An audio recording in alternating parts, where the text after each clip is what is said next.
Rosewell Plantation. I'm out here in Gloucester County, out in the Middle Peninsula, just on the north side of the York River.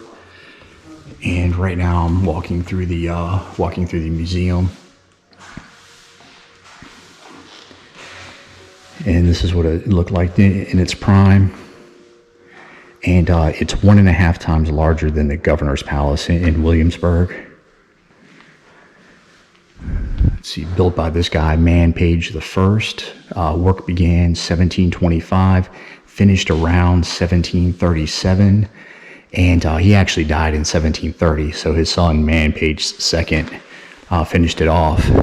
And the family was actually running into financial problems, and his son had to sell off a lot of the property to get the money to finish the house.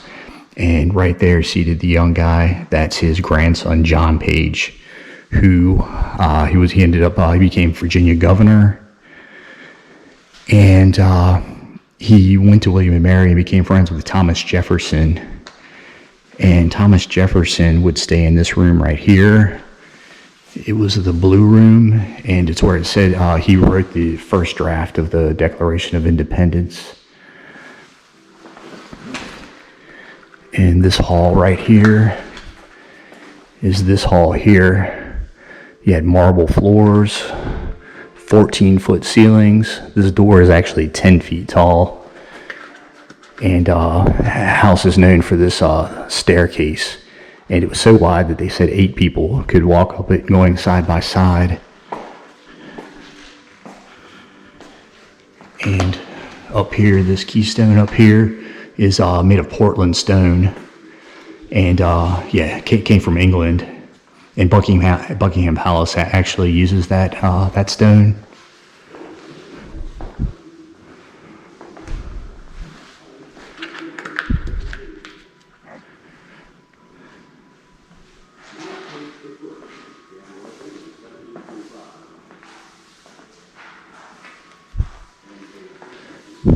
Yeah, so the house eventually burned down in 1916. And they think it was being used as a tenant house towards the end there, but before it burned down. And the guy told me this guy was 6'8". To give you a scale, this is a 10-foot door.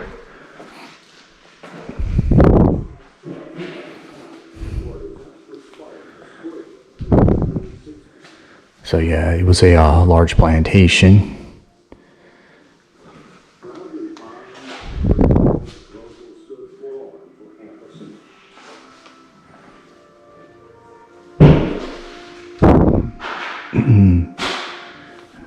Chippendale furniture.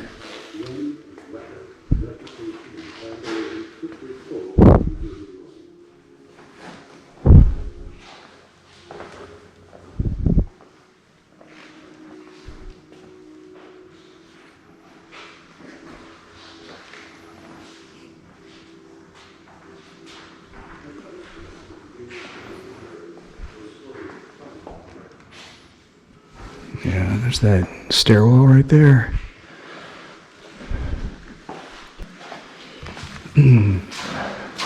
Okay, gonna drive down to the ruins.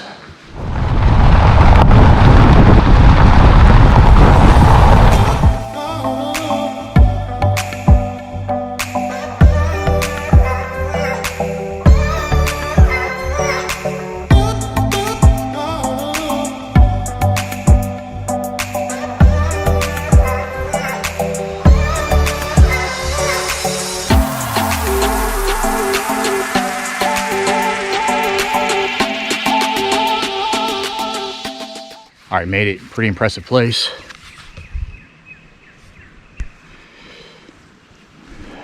See, 4 chimneys. There were 17 fireplaces, 35 rooms in there.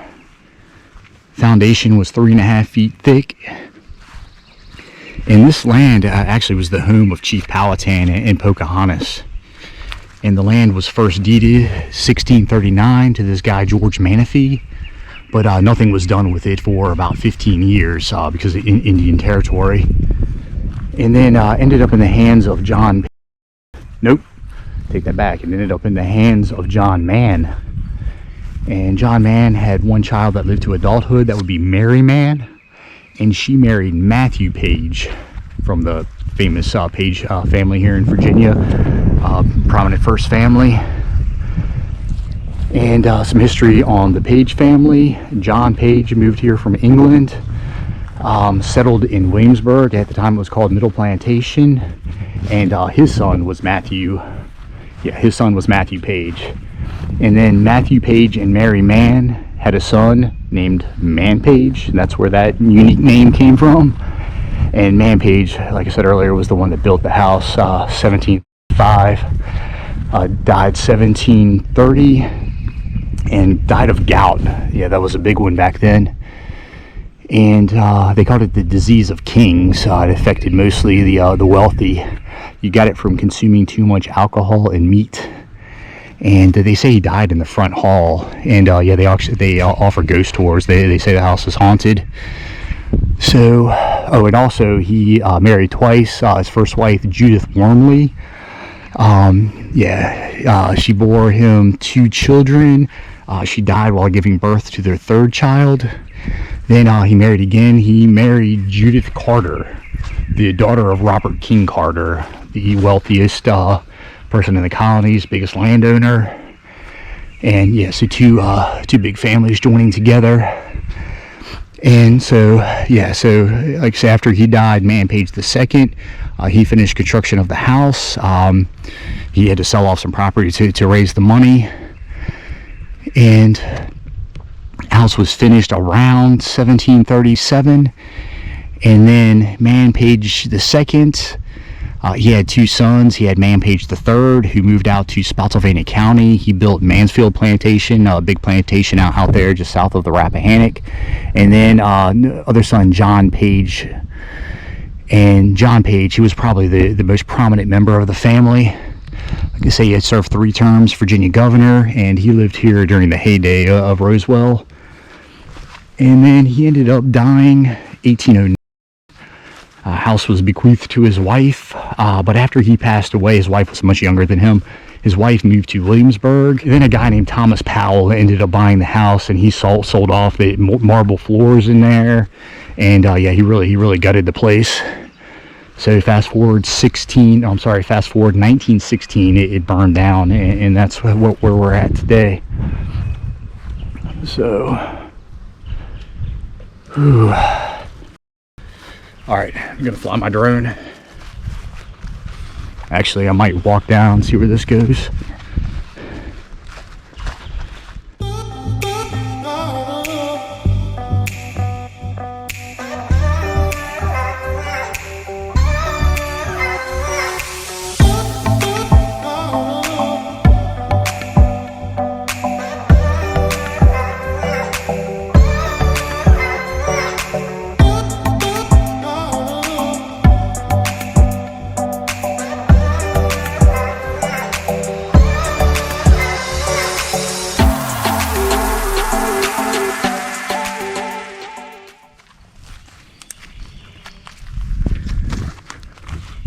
Try to find this ice house or what's left of it.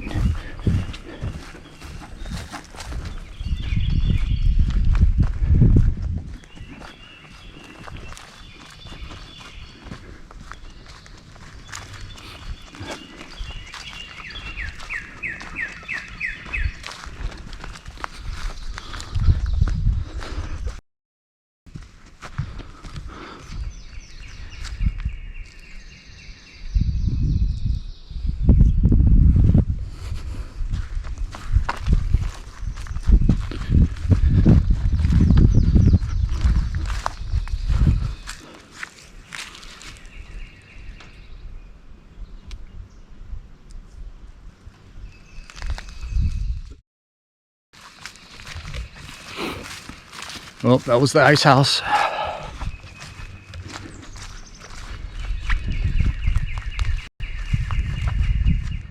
So this one over here is a smokehouse. There's a grave. It says smokehouse kitchen. And then we just walk through the gardens here. All right, back there was a laundry. This mound here was the kitchen. and you'll see the little mound over here. That was the smokehouse, and then back behind it was the family cemetery. Guest house back here, and tobacco fields, of course, way back there. Oh, and garden up front or in the back, however you want to look at it.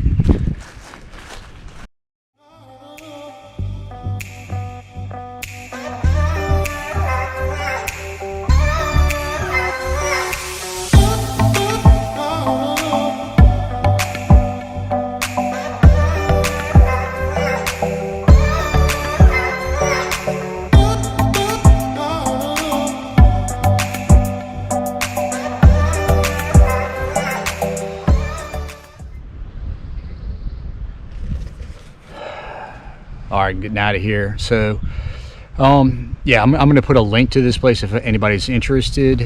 Tickets were $8, and I think I'm gonna head on back. So again, if you like these kind of videos, hit the like button. You can subscribe, and anyway, see ya.